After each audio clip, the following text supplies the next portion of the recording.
Good morning, good noon, good evening. Wherever time and place you're listening to us from, straight from the 909. It's Mark, Andre, myself, Isaiah, and together, that's hip hop. Today we're doing things a little differently.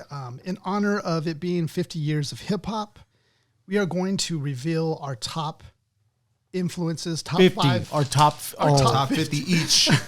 We're going through it each. Our top 5 MCs, top 5 songs, top 5 producers that have really shaped our hip hop stilo. But first, before we look back to unveil our hip hop inspirations in the past 50 years, I just wanted each of us to try to give a little guess of what we think each other's 5 top MC influences are. Yeah. So, Mark, we'll give you a shot at it, a crack at it. Guess for both of you guys. Yeah. So try to guess my top 5 first. Let's play the Newlywed theme song, won't you guys? No, I'm just kidding. All right. So try to guess that my top 5 Okay. MCs, and I'll see. So, in no particular order, I have for Isaiah, I have Eminem, Nas, ODB, Vinnie Paz, and Ghostface Killer. Ooh. Wait, you said Eminem, Nas, ODB. and who else? Vinnie Paz and Ghostface Killer. Ghostface Killer. So you got 3 out of 5. Yeah. Yo! 3 out of 5. Are you serious? You got. Oh well, yeah. You just got 3 out of 5. You got Eminem, Nas, and ODB. Okay. Yep. How did you get What? ODB's one of your influences? I I wouldn't have got that one. That's not fair. All right. Try to see if you could guess. Take a shot at Andres. Oh, All right. Elzai, Eminem, Lupe, MF Doom, and Busta Rhymes. Woo! That's a good list. That's a good list. Wait, say the list. Wait, say it again. So, Eminem, Elzai. Just right? a quick I got preface of what Andre presented us before he came on the show.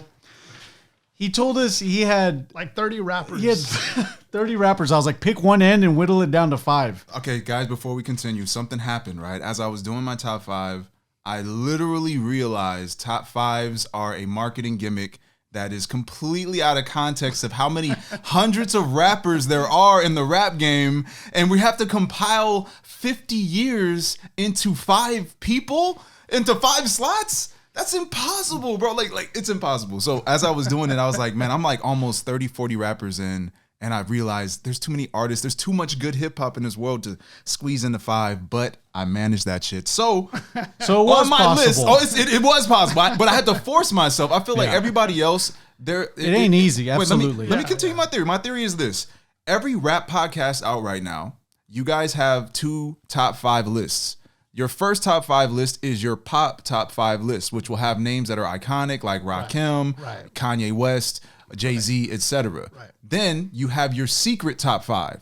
And that top 5 might have names like Tretch or Nicki Minaj, bro. People like who really influenced you. Exactly. So everybody has a pop top 5. It's like, okay, I'll tell you this. And then it's like this other side of it. True. So in this case, I'm just going to give you my pop top 5 so I don't get fucked up by anybody.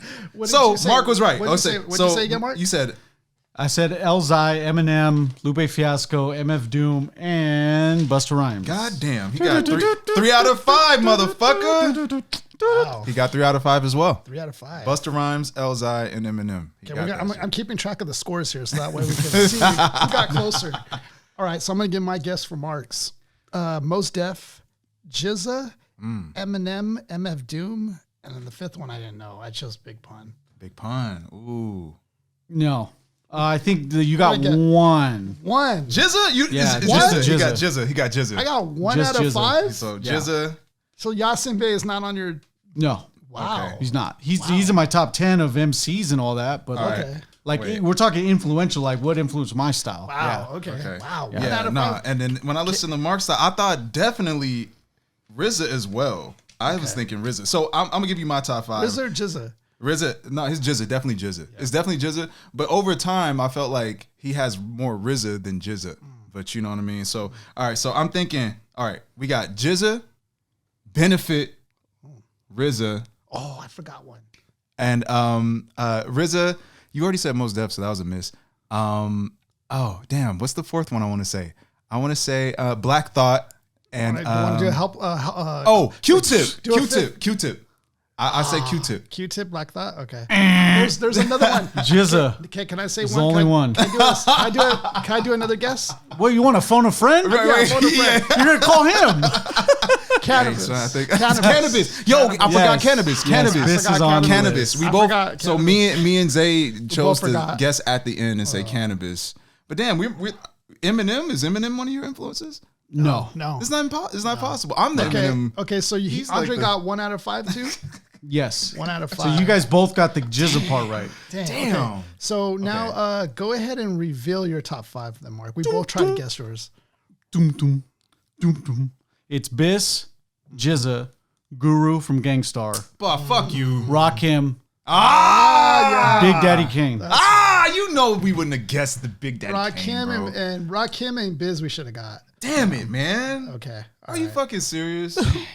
Okay, Dre, so let me try to guess yours. Fuck. Mark already tried to guess yours. He got 3 out of 5. 3 out of 5. So I said Andre 3000, MF Doom, Lupe Fiasco, and Kendrick Lamar. That's amazing. You only got one.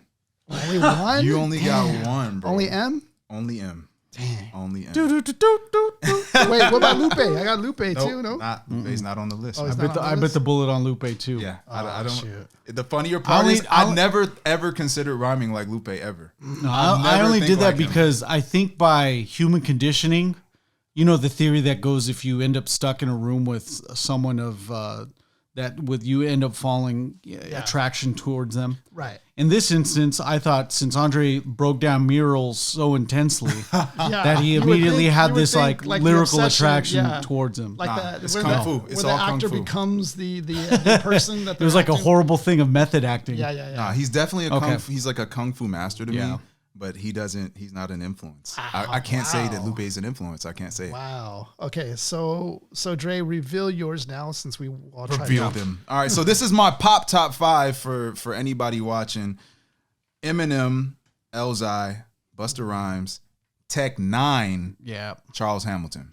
Tech 9. Charles Hamilton. Yeah. Charles Hamilton. Yeah. That's good. One of Wow, the, that's a that man, curve. That's that a man curve. has over 500 plus albums, and he has out of that 500 albums, about 200 classics. Wow.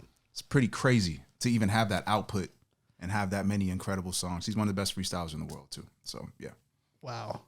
All right. So Mark, you guessed mine already, right? You said Yeah. I said 3. Eminem. You got 3 out of 5. All right. So Dre, give it a shot, man. All right, so I got to guess his top 5 now. Yes, you do. All right, I'm thinking Eminem. Eminem. I'm seeing Black Thought, Vinnie Paz. I want to go with. I don't know why you remind me of Common, but you don't. You're not gonna say Common. Common's not on your list. And my last one is. I'm just gonna guess. I don't know. Go shoot one. What are you writing down? What you writing down? yeah. I'll just read what you're writing down. You can go with Common. All right, so Common, and then You're not gonna actually. You guys aren't gonna guess the 5th one. You no, guys, I'm not gonna guess you it. guys- He put Nesquik. Yeah, Nesquik Nah, himself. you guys just somebody that we don't benefit for sure. You guys benefit are- for that number would be 5. a good one. though. Benefit for 5. I would have liked him as one of them. Him at 16, he would have picked So- Benefit like we all were. So you got 2 out of 5. 2 out of 5. Oh, which was let's go. Nas, M. Yeah. Nas and M. Good job. So I didn't choose Vinnie Paz. I didn't say Nas. Yeah, I like Niz. Just a lot better than Vinnie Paz actually. Wow. Black Thought is dope. I like Black Thought too. Wow. but I don't know why you have a very Black Thought sensibility when you write. It's like like him a you lot. always construct everything like Black Thought would. So I always thought there was some Black Thought influence. So the- Mark wins this because Mark gets 3 out of 5 with me, 3 out of 5 with you as Yeah, well. fucking like So- he knows us. He knows us, Yeah. bro. It's like I've Motherfucker. been your guys' friend for so long. We should have got Biz though. You know and we what it should have is? got I Rakim. didn't have cannabis in my head at all. Yeah, I man. didn't have him on my head either. We should have got those 2. Yeah. At least those 2 we should have got. Yeah. So yeah, Definitely jizz and cannabis for Yeah. sure. So the 2 losers get to take the winner out to Ruth's Chris, located in Pasadena, California. All expense paid All trip. expense paid trip. AKA one of us is driving. Yeah, I know. First We didn't round set up only, a first prize. round only. Yeah, we'll have to do something for you. Mark, It's only for the winning this one. bar. It's only the bar. Yeah. All It's expense only paid. good for 2 drinks. Yeah, because that's already going to be $80. So I don't know how to really summarize this last 50 years, of hip hop. I guess you can't really do that in a show, especially in a 1 hour long Right. show. And to compile it down so quickly. But I would say that it is interesting that this year was a year where some were like kind of speculating or worried about hip hop not being in the Billboard 200 charts, in the early first half of this year. So that was kind of a thing until Lil Uzi Vert dropped his Pink Tape. Yeah, Lil which Uzi kind Vert of got it, and I put think it back there. Travis might be right behind him. Yeah. Travis Scott might got him. So with his, especially the Utopia he just dropped. yeah. But even though it wasn't the case, there's still a lot of hip hop influences you see or hear in music. Which, All the way down the country, man. yeah, exactly. Yeah. There was an examples of this like in SZA's music, in even in country, like you were saying, like Morgan Wallen's One Thing at a Time. You hear laces of like even trap beats in this country Yeah, in album, which is country. crazy. Yeah. You even take the lyrics of most country music songs. Yeah. Those can be dope verses. Yeah. It's like There's a lot it's of like them. white blues. Yeah. Yeah. It is. It's white blues. That's White what it is. crunk. Yeah. Crunk. Some white drill music, if you will. But It's funny that you mentioned that, like even crunk, because hip hop has really evolved. There's a lot of different branches of hip hop, eras, that we've denominations. seen. Yeah. Sub rap or sub hip hop cultures and stuff going on. Conscious, super conscious. Yeah. And it's not even just music. It can be in visual arts. It can be in film. It can be in fashion, where we've seen hip hop influences. It's If I can add go to ahead. that Ninja Turtles movie that just came out. Ninja Turtles in the 90s they were rockers, right? Totally into rock. Right. Now Ninja Turtles are into rap. They're Yeah. rappers. With the exception of Teenage Mutant Ninja Turtles 2. Remember the performing Oh, yeah, artist for yeah. that was Vanilla Ice. Yeah. Ninja rap. That's true. Yeah. Yeah. Yeah. So, He was the holding first that. one He for had that sure. in the tux. First one was definitely like a dark rock and roll. Yeah. Casey Jones looked like he just played electric guitar all day. Yeah. yeah, I will take the words. And assaulted people in the park at night. I'll take the words of Method Man, who said it best. I pledge allegiance to the hip hop. I love those type of phrases, because hip hop in itself is its own kind of country. Like it's its own people. Its own people, its own vernacular, its own language. Yeah. We create colloquialisms and slangs. We actually really shift language. Yeah. We add words to the dictionary. Yep. Or we shift words in the dictionary and give them further context. So in 50 years, you have to look at this genre as something that wasn't supposed to be born almost, right? Like it wasn't supposed to be here. And, in the home of rock and roll, in the realm of rock and roll never took this shit serious. And then I won't even say the year, but I really feel like maybe like the late 2010s, where rock really had to look at its numbers compared to rap. Yeah. And understand like this genre has surpassed it in a lot of different realms. Of course, some will look at rock like, it's a more involved situation. You have a band of people playing music uniquely and great lyrics, but I feel like hip hop has taken how music is made entirely and shifted it. Now you don't have to have 8 people in a band. You can have one guy with a sampler and one guy spitting bars, and that's all you need. All you need. That's all you need now. Yeah. So for something to be so easy to create, and then for it to still shift this climate in music entirely. And especially these days. Hamilton, the fucking play. Like I look at Hamilton. I watched Hamilton on Disney Plus. Check it out. And as I was watching, I was like, this is impossible. Like the whole time I'm watching, I'm like, I don't believe this is even real. Like this can't happen. This is on Broadway. And this is one of the biggest Broadway plays in the world, bro. Because he, coded the story of Hamilton in some fucking rap context, right? Yeah. So, I look at it like that and I see that everything is going to lean into that direction. We're really seeing the results. But in 50 years, come on, 50 years and we've seen this much shift and this much change and not see it decay in any way. I think that's something Influences powerful. into politics, It's really Obama, it's really like it is a lifestyle. Oh yeah, Biden's verse when Biden had a verse on J. Cole's presidential. Jay Biden. It was J. Cole, Joe Budden, and Jay Biden. Joe Budden and Jay Biden. And it's something that we live and breathe. We live and breathe it. So it's not only is it in our art forms, but it's just in our way of living. Right. And it's a very special Black pioneered art form of our time. It began and still remains in some degrees a product of the street. And it's for everyone. It's accessible to everyone. And now it's even global, which is dope.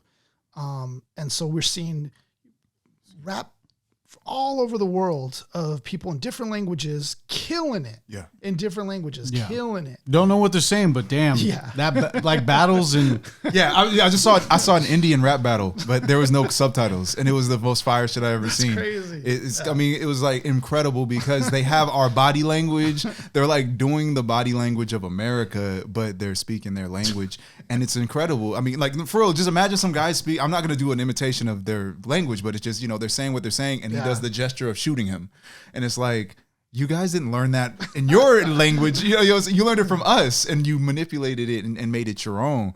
So when I see it, I mean, I've seen Chinese rap battles. People send me everything you can imagine. So I've seen Korean rap battles, Chinese rap battles, Indian rap battles, European rap battles. It's even to the extent of when people would say, "Hey, I don't speak English, but can you still teach me how to rap?" Exactly that. Yeah. Once you told English me is that, my third language, and someone was like, "I need personal tutoring." I'm like, "What? What are you gonna do with this?" Yeah. So the idea that it's reaching so far out, and I think the idea of rap is, you look like a superhero. You just look like a superhero. In some contexts, hip hop makes people feel like superheroes. I've seen a party that's dull turn all the way up because somebody starts freestyling.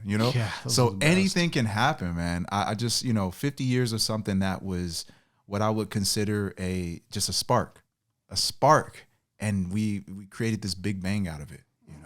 So I can't believe we are even having this platform. We have this right now. We're talking about hip hop, So this thing here is just something some would consider like an alien consciousness dropped on Earth and just worked, And that's what we have. That's hip hop in a nutshell, Yep.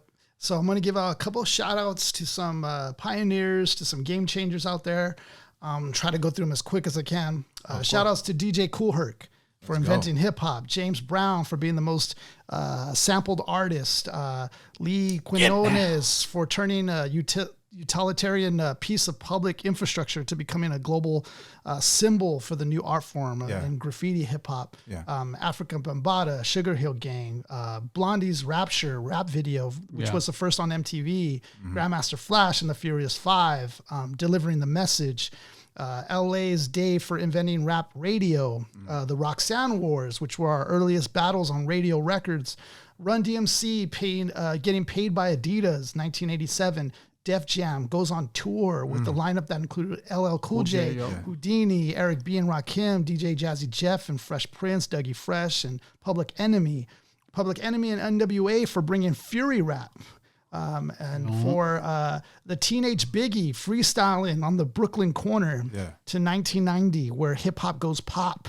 And you have Check Out the Hook when my DJ revolves it. You have MC Hammer, 1991. Ice-T becomes the first rapper turned actor. 1992, Dr. Dre releases The Chronic. 1994, The Source gives Nas Illmatic 5 mics. The kingpin of rap, Suge, and his appearance with Tupac, his apprentice. The West Coast, East Coast beefs start to happen. Wars. 1996, Lil' Kim gets hardcore. 1997, Missy Elliott making an album, Super Duper Fly, in just 2 weeks' time. So that way she could write for Aaliyah and for Genuine. Classic album. Man, 1999, Lauryn Hill makes history by winning a Grammy. Ghostface Killer in 2000s. He revives Wu-Tang and releases the Supreme Clientele.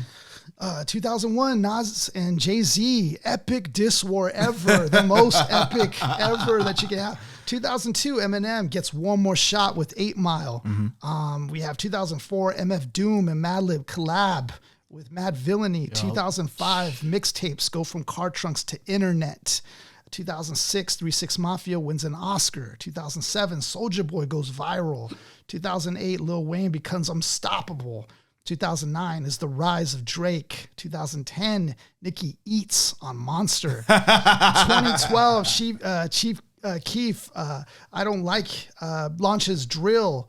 2013 is the birth of Migos Flow. 2015, Joe Budden becomes a podcaster. 2016, That's history, Kanye walks on a ledge and rants. 2017, Nipsey launches Marathon clothing store. 2018, Kendrick wins a Pulitzer. 2020, That's big news. The Pulitzer is a big win, man. 2020, America learns the meaning of WAP. It could go on and on. Now we're talking about the rise of women in rap. And hip-hop, I'm which loving is every crazy. second of this shit. Yeah. As a male, I'm gonna be a strong male about the rise of females.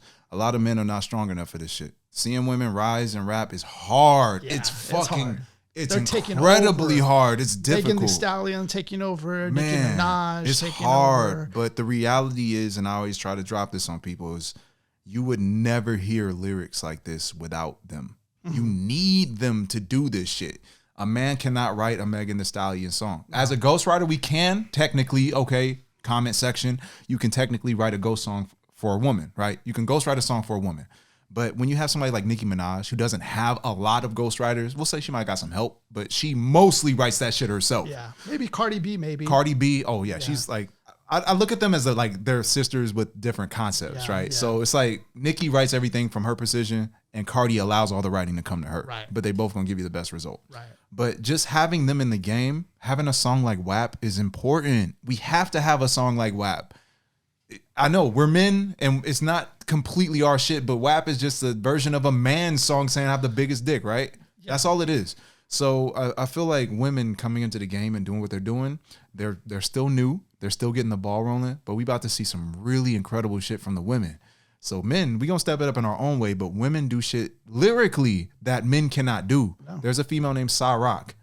Just, I can't even fathom her. She's just like so fucking lyrical as a woman, but she only talks about womanly things, and she's just next level with her shit. Yeah. So we're gonna see the next level of this shit is gonna go on, and I'm sure we're gonna just see more genre blending.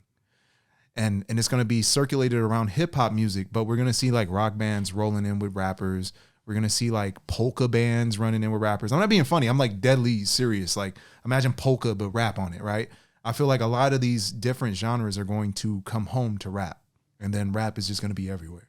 Because a lot of the writing now, even like the singer, songwriter, guitar people sound like the Migos now. And that's really weird. Like, I mean, a singer, songwriter with a guitar, they can sing it however they want to, but they're doing the Migos flow. So something about it is gonna make this whole game shift, man. It's really exciting though to see like, you know, the women started coming out and starting to kill it. Like it's cool because I've always wanted that for so long, and we had Lauryn Hill maybe for a good 15. Yeah, exactly, for a cup of coffee. For a cup of coffee. Yeah. And it's like we've been kind of wanting more, you know. Yeah. So and it's they're cool. out there. It's cool. They're out there, and the journey to find them is just as invigorating as finding your favorite male artist. Yeah, but we as males aren't gonna look for women like that. Women will look for women like that. Right. So yeah, you know, that's just the game. Right. So cheers to 50 years of hip hop, gentlemen. God, we don't really have anything. Cheers. Yeah. Cheers. I wonder. Cheers to Cheers. Yes. I wonder how the sample wars are gonna end up coming around, because in 50 years, about 100-year mark, actually 130, because you're gonna be dealing with 30 years into this 50 years, if that makes sense. Yeah. So after that, those 100 years, a lot of these songs are going to become public domain, meaning they're going to be accessible to anyone without any copyright infringement or anything. Right. Same thing, like, look, for example, I could play the movie Nosferatu right now without any legal ramifications, because it's a free source to use right now. It's actually public domain. Same thing with these songs. A lot of catalogs are going to be opened up to whoever because of that mark of 100 years.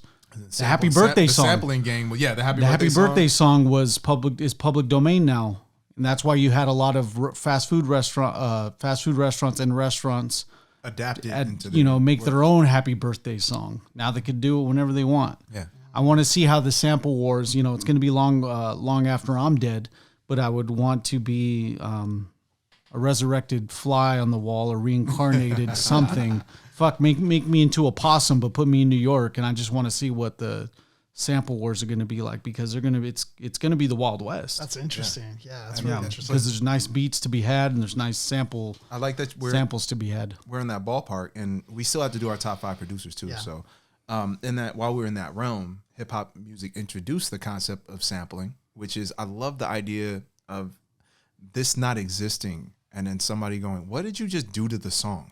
The song doesn't sound like that. That's not how Aretha Franklin sounds. And he like rearranges Aretha Franklin perfectly, right? Or like make her respell respect to another word or something, right?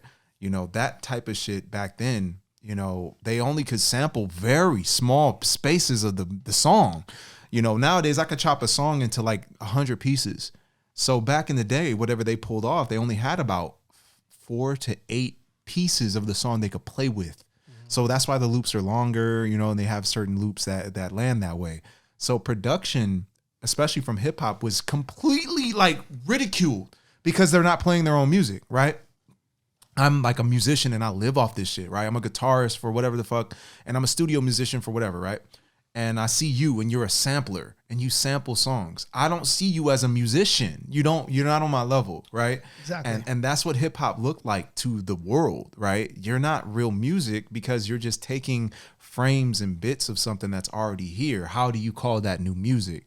So when I look at that and I see on commercials nowadays, they're using sampled songs. Yeah. Remixing and chopping like regular. There's even a couple commercials that have like special herbs. Yeah. Or RJD2. I've heard RJD2 beat on like an Ameritrade commercial. Yes. And it's crazy. No, it's crazy. Because it's like practical now. You're it's cold really chilling. practical. Picture yourself cold chilling, just like watching a basketball game, and all of a sudden you just see an Ameritrade commercial with a beat that you're familiar with. You end up doing that move that Rick Dalton did in Once Upon a Time in Hollywood. Whoa, here it is. Like you end up hearing that.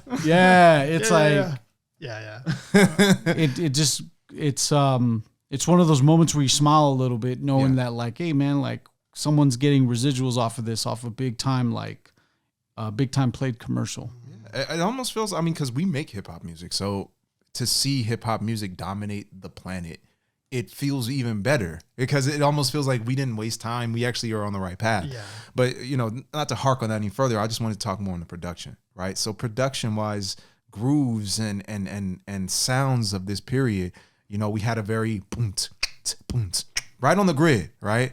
And as time evolved, we found ways to bend the grid out of space. And it's just boom, right. Like, and we're breaking the grid. We're doing shit that musicians did not anticipate we would do with time. And as time rolls on, we get into this period where producers are now like, we get Pete Rock, DJ Premier, that are just fucking everything up, apparently. But these are some of the greatest producers in the world, right? I just love how production wise what hip hop has done is we have shifted the climate to where now it's so elaborate that we can sample real people on top of a song that we've already sampled. Yeah. And like we could sample so many pieces of the puzzle. Before it was a fight to even get a sample cleared, and now it's part of the game. I see people even sampling just a TikTok video. Yeah. Turn it into a beat. And make it into something crazy, right? Yeah. Or people sampling shit from, like Christmas songs and making those pop, Yeah.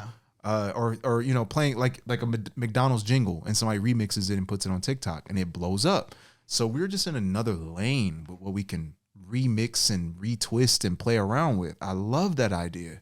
So yeah, man. So what was our top 5 for the producers? Okay, so for our producers, I'll go ahead and start with my top 5. I don't think there's gonna be a good guessing game with these. We're gonna it's too elaborate. Yeah, there's too many here. So I'll go ahead and start with well, I guess what we'll do is should I say all 5 of mine and then just go one by one? Yeah, okay. All 5. So say all 5 and just talk about it. So my first one is, and this is 5 producers who have influenced us and who have really, just like I said, it kind of made up our genetic code of our stilo and hip hop. My first one is Ayatollah. Yeah. Oh, okay. Okay, because of Miss Fat Booty, what he did with that beat inspired me so much, and becoming, because I was making beats at the time. So that beat, when I would hear it over and over, I was just like, I was really blown away by just the sample on how it turned an Aretha Franklin song into this incredible hip hop beat. Right. And it was just amazing to me, amazing for my first time hearing that beat. And I thought that was the best beat ever made. Yeah, you don't even, dude. It's like not a lot of people may not know Mos Def's catalog, but they are going to know Ms. Fat Booty. Yeah. And they are going to the first thing right after the lyrics or before is going to be the notice of how good that beat is. Yeah. It moves you. It's amazing. It moves you. It really did inspire me. It's one of the best like hip hop songs that I like. But my next producer is Necro. Necro, he produced a lot of hip hop beats that I loved. Necro does got good beats, man. Listen to Gory Days. Okay. His beats were just so Gory dope. Days is Now, so there's so much you can name off, but the favorite one of mine that I liked out of Necro's was Underground. That beat right there just inspires me. When I hear that beat, it gets goosebumps on my arms, and because I'm like, that beat, it makes you want to kill it. So Necro to me is one of the greatest beat makers of all time, especially for that underground hip hop battle rap style. Oh yeah. You know, that's his bread and butter right there. Yeah. Stoop from Jedi Mind Tricks is my third one. You're blowing my mind, man. I didn't know that. Stoop you learn was something new every crazy. day. Stoop was crazy on the beats. I always downloaded his beats, and I'm sorry if that's a bad thing and I shouldn't have done that. But it was just downloading music and hip hop. It was just On the 50-year anniversary. Right, on the 50th, I can't believe it was you, just son of a bitch. so inspiring though. That he's probably one of the beat makers that inspired me the most out of this top five, because I felt like I could do it. Like when hearing his style, I was just like, oh, that I could obtain that. Like that bedroom, like I just felt like with what he was working with, he made it happen. And I was blown away by his sampling as well. There's something on YouTube where you can see just the samples he used, and it's a compilation, and it'll show how he flipped it. It's amazing what he's been able to flip. Like he's flipped classical joints and just made the most epic of hip hop beats that you could ever make. Like it's so dope the way he's flipped stuff. So Stoop is going to be one of my all-time great producers. Madlib is in there. Madlib is, I like accordion. I thought when I first heard that beat, I was like, what am I hearing right now? This is sick. It's way different from what I've heard. Madlib's style is just Strange dope, Ways period. is good too. God, Strange Ways is good. He's not normal. And the fact that he even I love the whole everything about this dude, because he not only has the rapping skills in his regular voice, but has Quasimodo, and then he can make joints, and then he collabs with MF Doom. I love everything about this dude. Beat Conductor, like all his different aliases, like they're sick. He's incredible. They're amazing. He even did that the India album The Bollywood joints, man. That shit was fucking nice. So Madlib's definitely one there. And then Dr. Dre, of course, he's in my top 5 producers of all time. I love the beat he made on What's the Difference Between Me and You. I love that beat so much, and I love who he collabed with on M and Exhibit on that track. We three got together. We ate one time at Fridays, and we were just repeating the lyrics to that. And this girl sitting next to us, she was just like kind of like amazed. She was just like, "What the hell? You guys all know that whole song?" Yeah, and we just started right? started off, and then we lyrics. just battled her. Yeah, Just to beat a rap. Did a rap. lyrically. Lyrically. So those are my top 5 producers that have influenced me and my style of beat making. And I give them their flowers on this 50th anniversary of hip hop. So salute to you producers. Let me get this next. For doing it. Go ahead, Dre. Yeah, man. All right. So for whatever double I see that's yours, I'm just gonna replace him with another producer. So my starting one is Dr. Dre, without a doubt. Simply because of his technique, right? It's called interpolation, I believe. Whereas instead of me sampling your song, I just remake your song exactly how your song That sounds. is crazy about Then him. I sample the song. That's crazy about him. He's fucking genius in that regard. I had to get that out. Like, that's true. Because I figured it out. I was like, he really, I swear, there were so many beats on the original Chronic that I thought he sampled, right? And then I did the math and did some work. And he's literally playing the instruments again. I'm like, how do you, that's incredible to think about, that I could recreate the sample myself. That is a huge musicianship level, if I could explain it.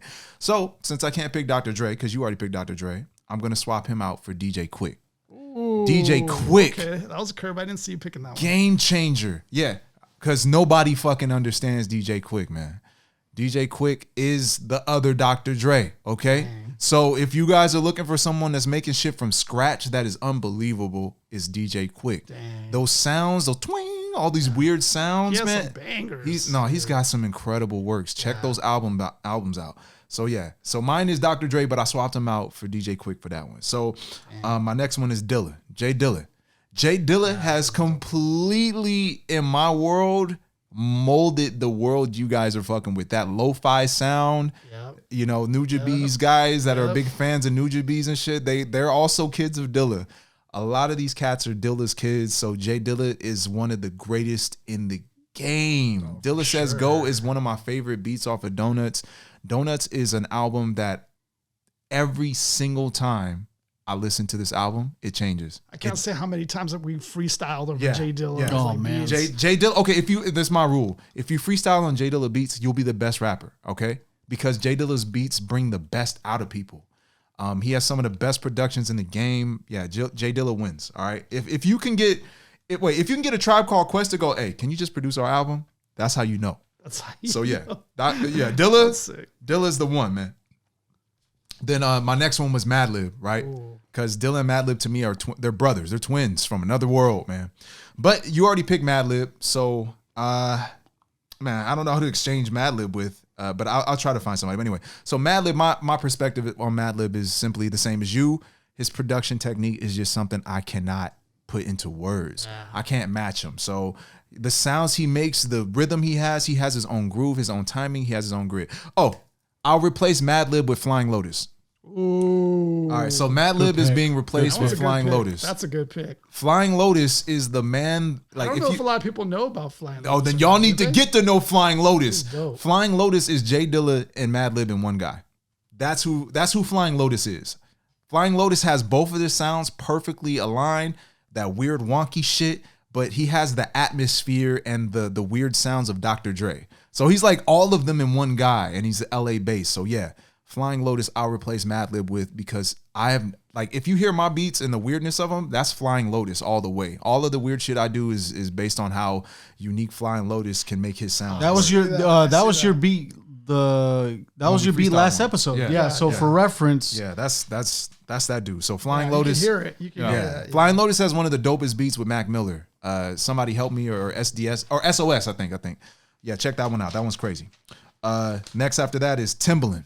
Ooh, okay. Timbaland, awesome. You cannot walk away from the game without hearing the Timbaland beat. Okay, Timbaland worked excellent with Missy and Aaliyah. Yeah, that was, oh my god, incredible run. The work he did with Justin Timberlake. I know that's not hip hop, but still, Timbaland, versatile, bro. Timbaland brings hip hop to different places. The ranges you just went to, because you went from Justin Timberlake to Missy Elliott to Aaliyah, and then you went back to hip hop shows as versatility. To Petey Pablo, bro.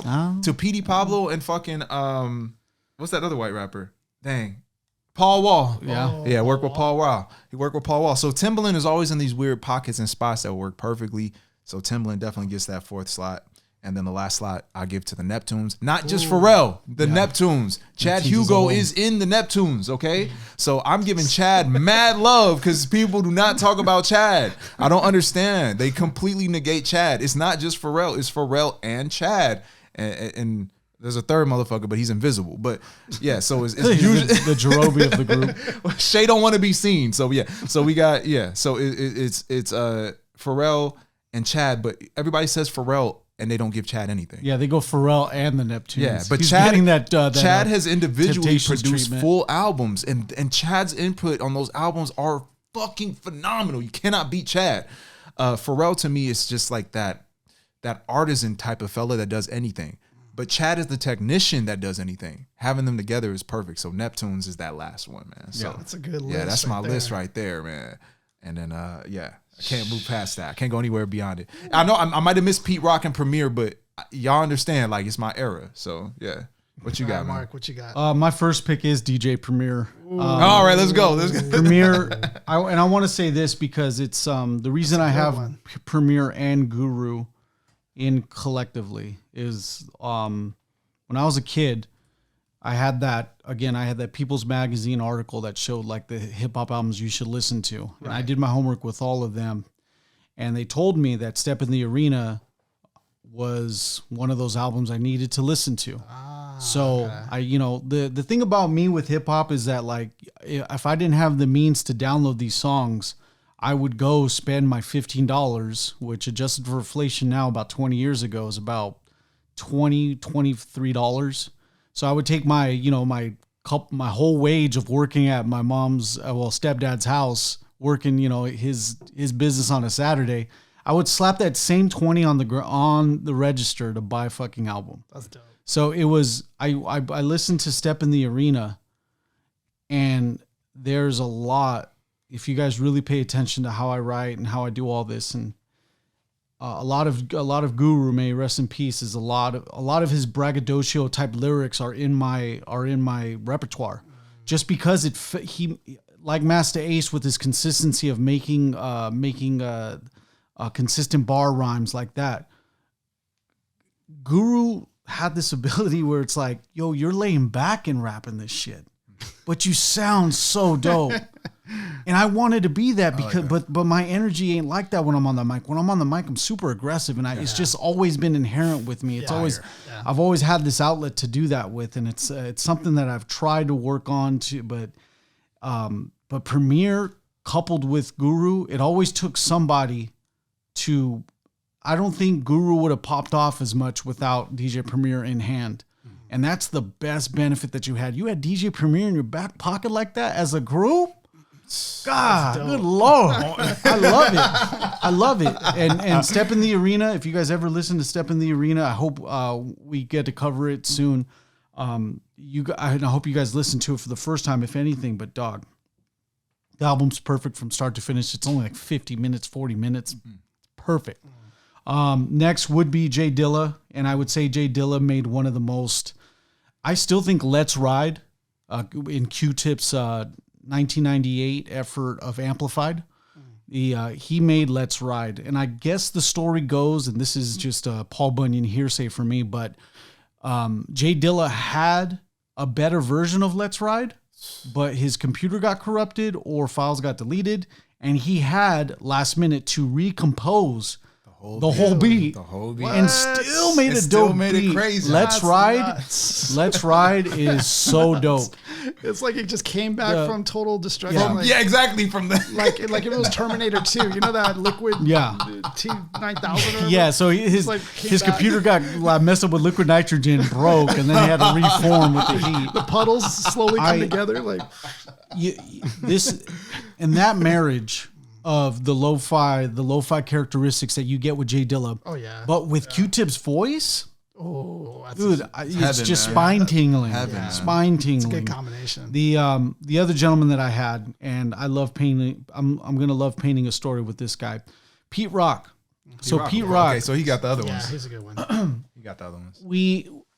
Us collectively, the people at That's Hip Hop filmed live in front of That's Hip Hop Studios, Burbank, California. A live studio audience. I wish we had a live studio. Yeah. We had the privilege to go to the Grove Amphitheater to watch a couple DJ sets. Yes, we got there in time to watch The Egyptian Lover, and I was healthy enough for that day. Enough to make it. Till shenanigans ensued. We listened to The Egyptian Lover, did a great set. Excellent set. Then we stuck around and listened to Pete Rock do his set. And I love the feeling of listening to one of the greatest beats of all time being performed by the gentleman who made the beat. That to me was just like, I felt like a part of history. Yeah. We all know They Reminisce Over You, the song tribute to Trouble T. Roy. Yeah. Oh my crazy. To It's one of those jams that, you know, cemented legacy in Street Volume 2. It's awesome to freestyle over, and it's just dope game that you just mentioned, by the way. Pete Rock and CL Smooth make fantastic albums. And yeah, that's it was one of those moments where I felt like really I just felt it was like an emotional moment, because you may not get that moment so close to home. Right. We were able to just drive an hour away and make it just in time for that. So I was happy for that. But yeah, Pete Rock definitely set the foundation for a lot of the guys we have later. Yep. I also had the Neptunes as well. Okay. And like to reiterate what Andre was saying, the Neptunes, pioneers in their own right with being able to produce so much variety. Even produced "Rock Your Body," Justin Timberlake's joint. Am I correct in that? Yeah. Yeah. You are. That song they did the whole Justified. Dude, that beat, Rock Your Body beat, should have been like a dope hip hop album, but it Justin took it and all right to it, because it's a hit. You paint that any which way. Like, there's not a lot of producers that have that ability of like, take this beat, watch what you can do with it. That's what it feels like. You know, they feel like they give beats that don't make sense to certain people, and they work it out. These beats are black market type. If so, all right, guys, I got grinding. Hear this instrumental with the starting beat, starting price $500,000. Clips are there. You know, the clips are there. Ludacris is there. You know, just whoever. It's the highest bidder. Just because they know when they hear that joint go off. Can we tap into lucky the clips got that thing, dude. Real quick, let's tap into that, because that's what I wanted to emphasize real quick. Yeah. Grinding is such a minimalist, simplistic beat that you can bang on your table at school, right? And that's the one beat in the whole history of hip hop where I felt like everybody in the world tried this beat, right?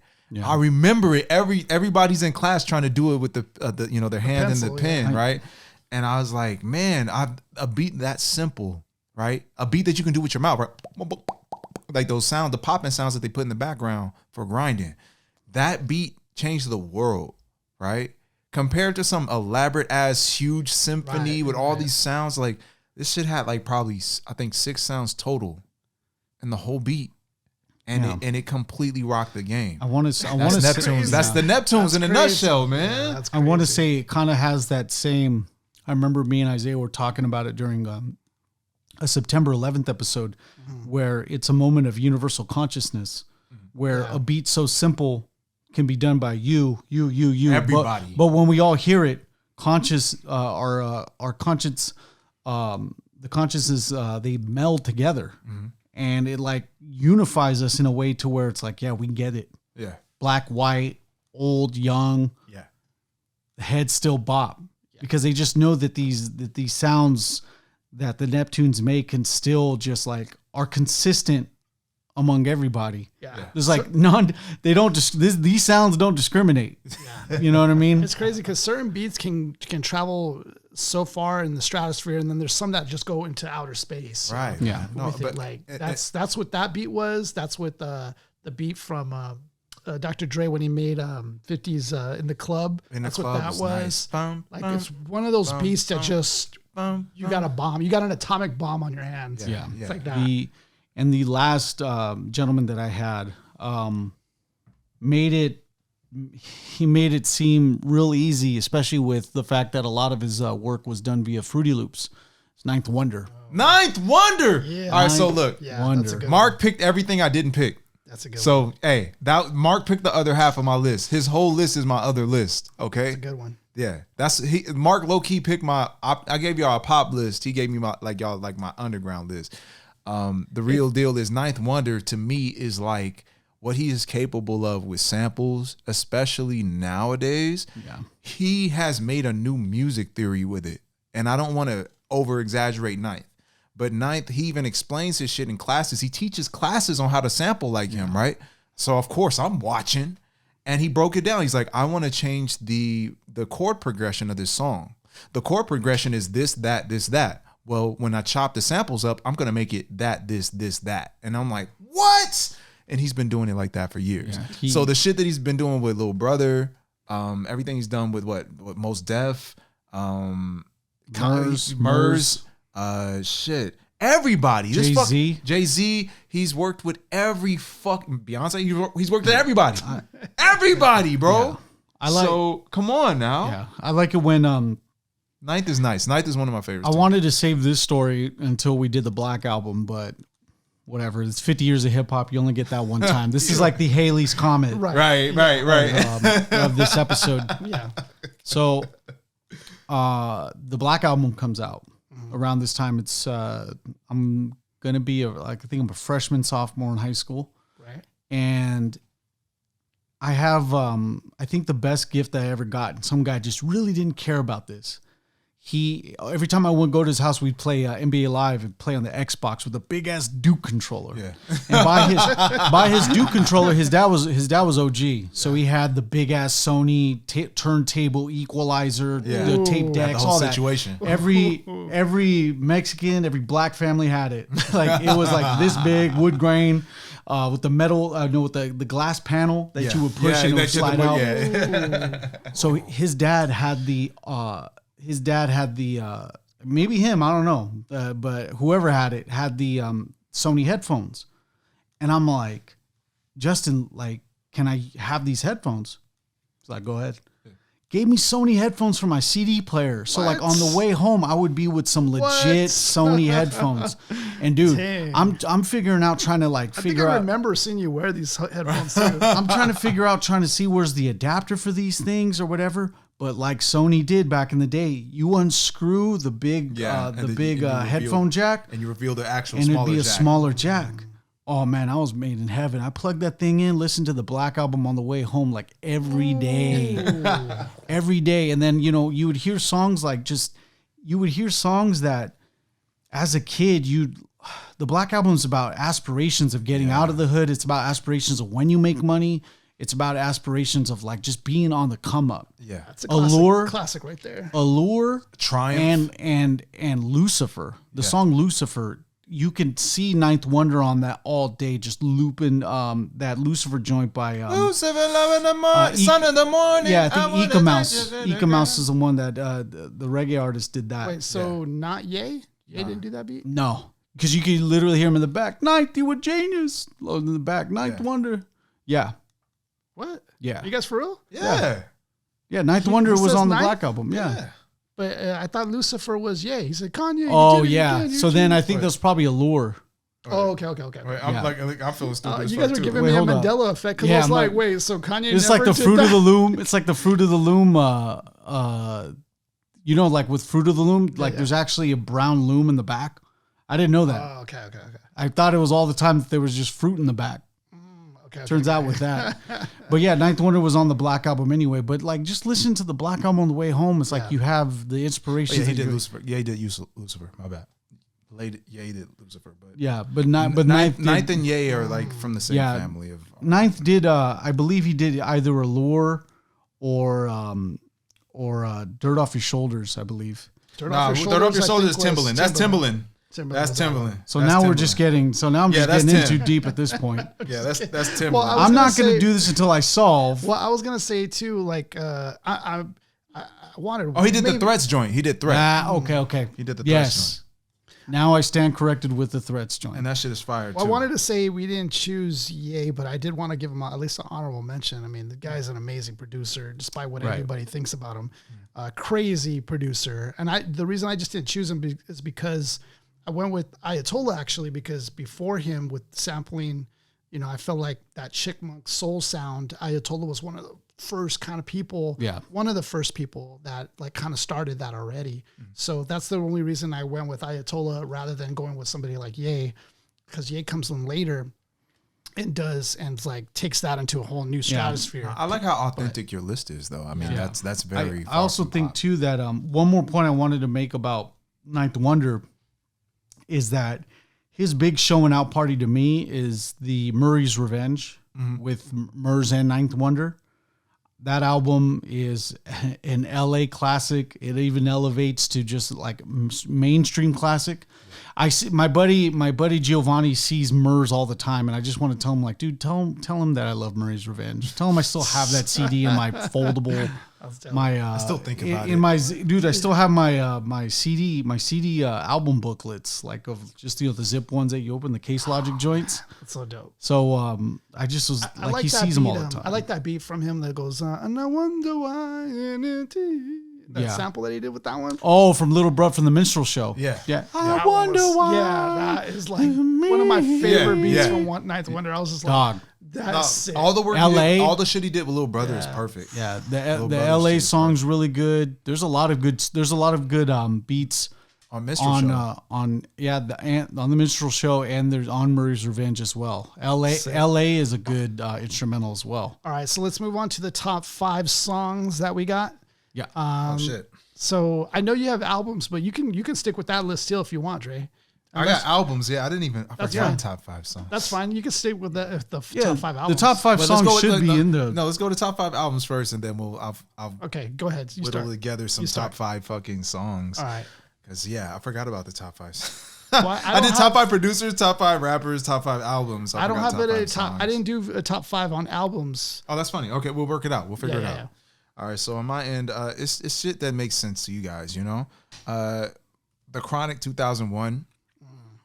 A lot of people say the original Chronic is what got them like completely to change their mindset on hip hop. But the Chronic 2001 was like the perfect sequel. It just came together so well. Yeah. The way that the production on this thing is just the best it's ever been. He takes everything to another level.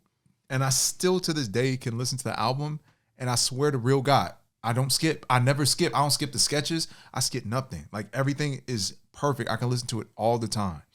The next one is Illmatic, just because it shifted the way the storytelling was presented in a hip hop song. Yep. Changed the game. So it changed my game. My whole game changed because of this one. Extinction Level Event, Busta Rhymes, simply because it's just, I had never heard anything like that before. And at the age I heard it, it made me rapper. So, like I always say it, Extinction Level Event is the reason I'm here. So, once everything ended, I guess I showed up. But, that album is just, it's a perfect example of being interesting and humorous and making your album feel like a movie and still doing something unique every track. So, Extinction Level Event. And My Dark Twisted Fantasy. My Dark Twisted Fantasy is a Kanye album. This is the best fucking thing this motherfucker's ever made, okay? I'm sorry. Production-wise, no, insane. even his pen went crazy. If you listen to this shit, okay. All right, so you got to listen to it kind of like, all right, I gave you a bar about Busta Rhymes, right? On Give Me Some More, right? And it was like, I was like, oh, he's like a super angel or something, right? You have to listen to My Dark Twisted Fantasy like he's a super angel, right? Mm-hmm. And all of his bars will have like 7 or 8 entendres. Like everything will be layered so deep. See, I never saw it that way. I always kind of just saw it like it was just, it wasn't really that deep. I thought the songwriting to it was. Don't say that to me. Don't say that. Ye released a movie to this shit. He released a movie to it, man. We'll end up covering it and get into it. Yeah, we're gonna do an episode on this. I know you guys will agree though. This album, this fool made a movie to it. He made like a thriller to this shit, right? Right. And then the album itself is still just production-wise beyond anything. If you're a producer, right? Mm-hmm. We are producers, man. The shit he did on this album as a producer can't be done again. It's never gonna happen again. This fool sampled, I think, 20 to 30 super artists. Yeah. He sampled Elton John, Alicia Keys, and I think everybody on one song. Follow the Lights. He has all the lights. Even Drake on there somewhere. But everybody is on there as an individual sound. Right. Not like, you know what I'm saying? Like not like a feature. Like, so when you see the feature list, you're like, I did not hear Nicki Minaj anywhere in this song. I didn't hear Elton John anywhere in this song. I didn't hear Mos Def anywhere in this song, right? But what Ye would do is like, just say yo on the song. Just say yo on the mic real quick. He did like South Park. South Park would have like George Clooney as the dog. Yeah, exactly. And all he would do is bark. Exactly. That's what they did. So what Ye did was like, he just sampled individual moments from all of these real life artists and made them instruments in the album. That's crazy, huh? That's not fucking, it's never been done again, bro. Okay. We Are the World by Michael Jackson, right? What did he do? He put everybody in the room and they sang a song. What Ye does, he does We Are the World and makes them samples. He doesn't let you sing. He just lets you go, oop. And then I use that oop sound for something. He'll up Rihanna more. Yeah, exactly. Yeah. So, what he did on this album is It's beyond hip hop. It changes the climate of hip hop, man. Yeah, it does. Shoot, I'm gonna fuck up. It's a top 5 list, but I'm gonna say 2 albums. Okay. All right. The next album is 444 by Jay-Z. One of the 444 changed my whole opinion on hip hop entirely. Hip hop is not the same thing anymore after 444. After I listened to this album, I was like, I gotta go back. I've listened to 444 over 100 times, no question. Really? Yes. Wow. That's dope. And still like donuts. That's dope. I still hear something new. Nothing is the same. Yeah. All right. I like his perspective on 444. You know, this is a different Jay-Z. And it's a different Jay-Z, and this sick. is the Jay-Z we needed for that period when it dropped. Right. It's perfect. Right. 444, the song will make you cry if you love a woman. All right. And then what I can't let this Honorable album mention. Honorable mention. Childish Gambino, Because the Internet. I haven't heard that album yet. Okay. So, and I'll keep it brief. Donald Glover goes into character for this whole album run. For 1 year, he goes into character. He goes into a character named The Boy. Donald Glover is not Donald Glover, the man. He is the character, The Boy. For 1 year, he wears the same coat, the same outfit, everything, like a cartoon character. Because The Boy is the cartoon character of this album called Because the Internet. So if you listen to this album, this man wrote a script, a full movie script to this album. He made a full website to this album that you can listen to the album and read the script on. And he performed as the character in the album for a whole year. So every interview, that's nuts. Yo, it's nuts. It's crazy. That's why it has to be mentioned. So for the whole year, he's in character. So when they ask him questions, they think I think my man is Mark right now, but really he's the character, The Boy from this album he's making. So he did like a Jim Carrey, the Man on the Moon type of thing, but like the Andy Kaufman shit. The Andy Kaufman shit. He does the Andy Kaufman shit. Wow. So the whole year he's in Andy Kaufman mode. Damn. So you're talking to him, but it's not Donald Glover at all. It's The Boy from his album. That's crazy. So, but I've never heard of that before. Wait, and then I'll shut up after this. After the album is said and done and the run is complete, he goes out of character and says, "Yeah, I was in character the whole time." You know how fucking impossible that is? That he pulled this shit off everywhere he went. He wore the same coat, the same outfit. He's literally in character for like a year. All the interviews in that period, he's in the same outfit. You literally, every outfit, like every time you see him, he's wearing a brown coat with fur and a blue shirt. Brown coat with fur and a blue shirt. If they say take off your coat, he takes off his coat and he has another outfit that matches his character. He wrote a script and everything in the script is parallel to anything that you hear on the album. So you have to read the script for the album to make sense. Oh, never heard of that. And look, it has never been done again. It's been done one time and nobody ever in rap music has done this again. And I think that has to be mentioned. It has to be mentioned. It transcends hip hop and goes into maybe a Twilight Zone area. Because the rap character is now living with you and talking to you, right?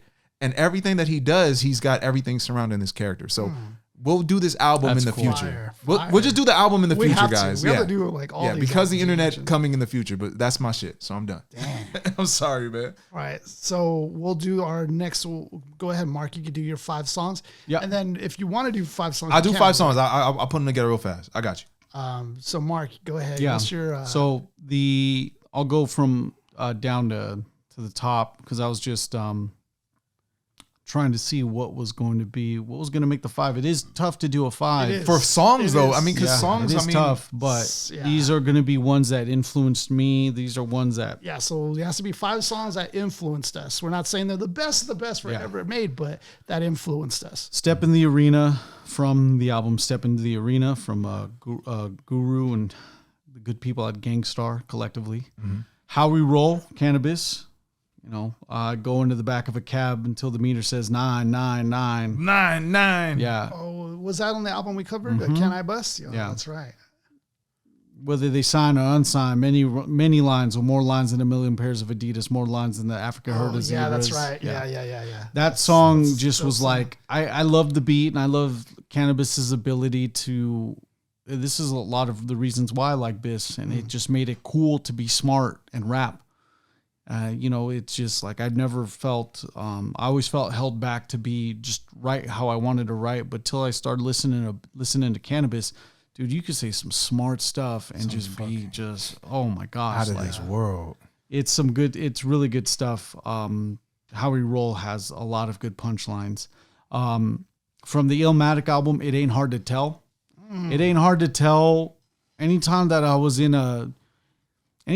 really didn't, this is 14-year-old Mark at the time too. Anytime I had a hard time like trying to believe in what I was writing and like believe that I could write something, I would listen to It Ain't Hard to Tell, and it just sounded perfect. It ain't hard to tell. I excel, then prevail. The mic is contacted. I attract clientele.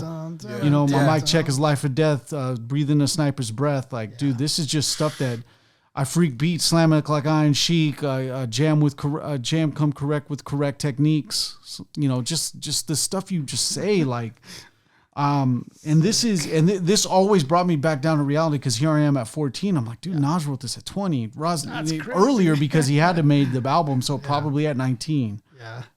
And then sounds like a grown man though. For real.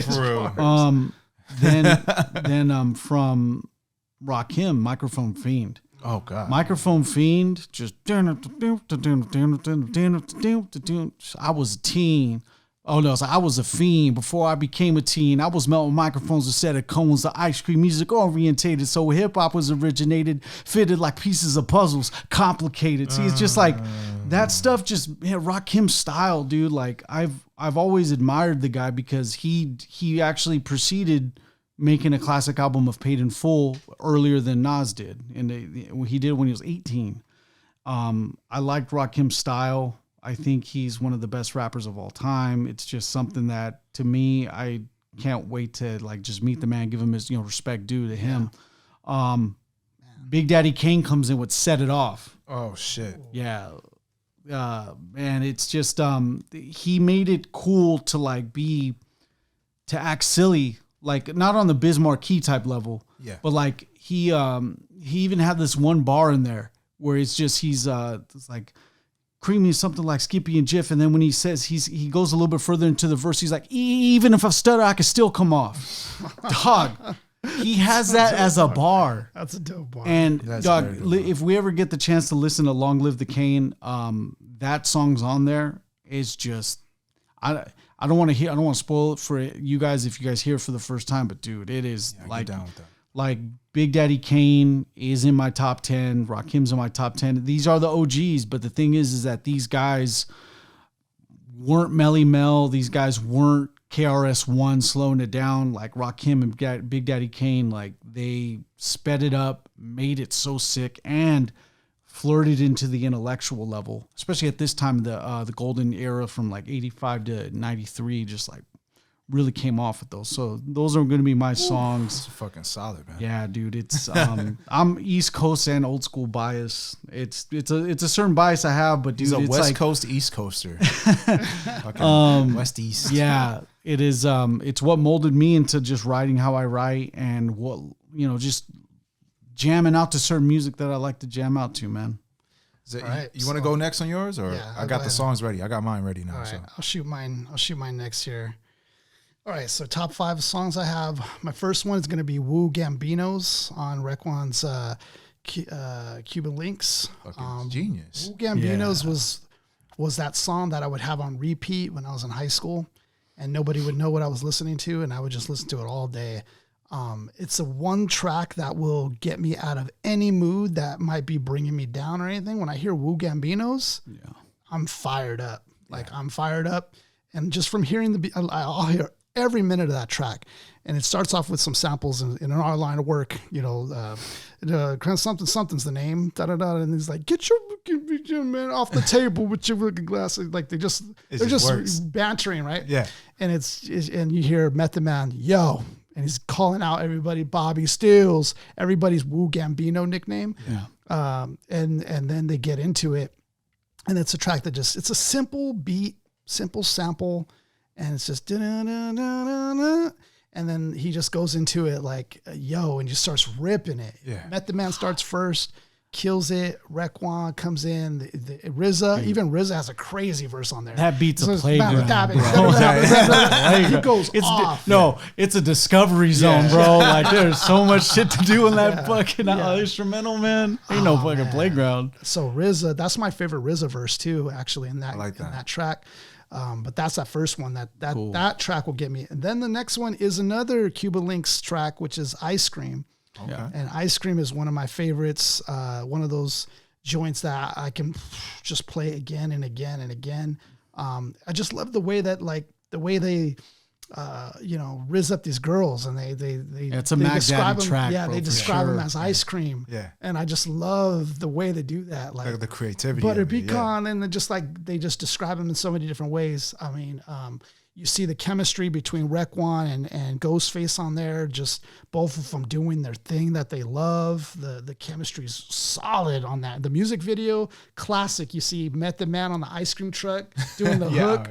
Ice cream, like it's just sick. And then Capadonna's on it. So it's like all of my favorite Wu Gambinos are on that track, and they're just, picking up on honeys. And I love Ghostface's verse when he's just right there, like, backyard banging like a Benzie. Like, I love it. I love that style of how they're just using slang in a way to like pick up on these girls. So that's one of my second favorite ones. What's your favorite ice cream flavor? Butter pecan. Yeah, it is butter pecan. Double scoop, baby. double scoop. The third one I like is by Psycho Realm. It's a track called "The Stone Garden," and it's a very like dark type of turn I'm taking here. And this one is one of those tracks that I think represents, my culture well, because we don't have a lot of like Mexican, or Latino like type of rappers out here. So this one is the one that like, I think does it for us, that like kind of brings that out more. And I don't know how they do it, but their beats somehow have that Latino infused in there somehow. I don't know what it is about it, but the delivery on it, it's really dope. It starts off with the guy, I forgot his MC name, but he's bald head, and his voice is so like high pitch. I don't know how to describe his voice. High pitch. He's like out the stone garden, but like just his style is crazy. He's like in the video, in the music video, he's like in the psyche ward, and he's coming out on a hospital bed, and he's just going off on this beat. This beat is, if you love battle rap, like this beat is it. And then there's a guy, he's kind of like cholo a little bit. He's like, out the stone garden. He gets like a whole different flow. I gotta look this song up, man, because you're hyping it. It's like a Mexican like, Be Wu-Tang Real, track. Be Real features on it. He's the third one. And okay, he, so it he is. He does a line that goes, look out, bah! This is like, for Psycho Realm, like Cypress Hill, this is like my favorite out of all of them. Stone Garden. Fourth one, Souls of Mischief, 93 Till Infinity. Okay, let's go. I love that, and I can listen to that all day. I love their style. No skips, right? Yeah, I love That's that. a motherfucker. That is like one of my favorites. I can hear it all forever. Chicks back in the day would only they like, oh, you're underground, right? Oh, what do you like? Oh, yeah, I like Souls of Mischief. Which song? 93 Till Infinity. What else? What else? Oh, all right. So yeah, that one's definitely made the list. So good though, man. Yeah, dude. Just their style, man. Like I would rap that style if I had that, but I don't have that. But man, I love the way it's like rap. They blend it with like singing a bit. Hieroglyphics in them do that. Yeah. That's like the hieroglyph. That's the Oakland camp out there. Planet Asia, them. They're both sides of the spectrum. Del the Funky Homo Sapien and hieroglyphics. And they have that style too, like that De La Soul kind of style. They have that. So the last one this one was a hard one for me, but it came down to Mobb Deep's Shook Ones. Yeah. Okay. When I hear that one, that's good. It's fire, man. It's fire all day. That beat incites flames, man. Yeah. And it's like, to all the killers and the $100 billers who ain't got no feelings. Because I was thinking about it. I was like, okay, my top 5 songs, like, do I choose one that's more universal? But I had to go with what inspired me. Yeah. That track inspired me. And that one is like the anthem for all hip hop heads. Yeah. Like, to all the killers and when you hear that beat drop, who ain't got no feelings? And then Prodigy is one of my favorite rappers of all time. Yeah, so that was just another level. That would just like change the game. I love that song. I was hearing that in the when I was sick. I was just like, damn it, I wanted to, because I hear it in the back. I was like sleeping and shit. I'm like, damn it, I wish I was there. I wish I was there. All right, Dre, what you got? I'll be fast with mine, man. This is my pop songs list, but it works for me. Summertime is one of the best songs ever made and written by Rakim, and I just think that's really amazing that Rakim made a great song through a surrogate, and the surrogate was Will Smith. So Summertime to me is one of the songs that I swear to God, no matter where I am, if it starts, people all do the same shit at the same time. Like as soon as that bitch start, everybody does the same shit, bro. If you're white, you're black, you're Asian. I've seen every version of people pop off on this song. So Summertime, the barbecue definitely becomes a cookout. Immediately. So Summertime, one of the best, well-written, well emotionally accepted songs. Summertime for sure. Stan influenced me greatly. As an artist and also as a fan. Yeah. I was a huge M fan at this time, and I swear to God, it felt like I heard the song right when I was about to go too far as a fan. As soon as I heard the song, I said, I'm not a fan on that level. I'm not even that much of a fan. I'm not going to go any further than where I am as a fan. So when I first heard it, it emotionally struck me because I did not work. There's two things that happen.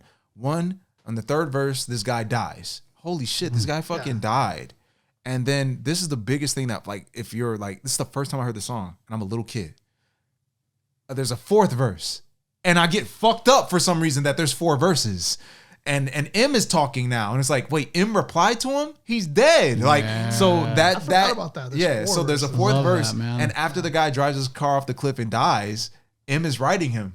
And as a little, young person, I'm like, the guy's dead. Who are you writing to? So he answers my question was like, oh, the person, it was you, right? Yeah. And that the ending alone, the whole song. Such a good song. It's a great song, man. At the end of that shit, I was fucked up. I'm not gonna lie. Yeah. I was fucked up. Even and Kim too. Kim fucked me up pretty bad as a kid. But anyway, that's not the song. Stan real quick to comment on it too is like it's a lot. It's like a movie. Yeah.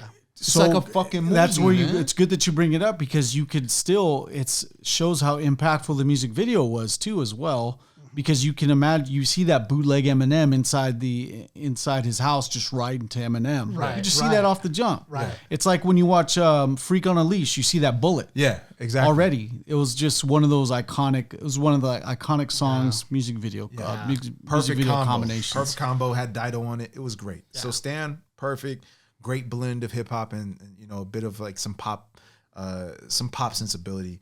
Protect Your Neck is my third. Wu-Tang again. Oh, bro, yeah. Again and again. Okay, so the reason I put this on the list was I haven't listened to Wu-Tang in a long time, and I had a shuffle situation I was playing Tidal, listened to an album, and Protect Your Neck comes on, and I wasn't paying attention, right? So when Protect Your Neck comes on, I literally do this. Like I jump into the song, bro. Like it struck me like lightning. Like the song, and I'm listening, and the beat got me hypnoptized, bro. Swinging into town like your neighborhood Spider-Man. I'm in the car. I'm doing a delivery. I'm supposed to give the food to somebody at their house. I'm in the car like this. I'm not thinking about the food's customer. all cold, bro. Yeah, I'm serious. I'm not thinking about the customer no more. I'm gone. And I was like, yo, I can't even imagine hearing this shit for the first time in the 90s. How much energy did RZA put in this bitch, man? So to me, Protect Your Neck has magic in it, man. I remember it was just something, I even listening to that other time, I was like, I've never felt that in a song before. So Protect Your Neck has to be on the list. That's a good one. That's a good pick. Ice Cube's Today Was a Good Day. Yep. Because the beat, the instrumental, and how well it's put together. Man, I'm loving our picks, man. Yeah. Hi, guys. I accidentally deleted the second part of this. We're going to have to do a 2-part series. It'll be released next Monday. Stay tuned.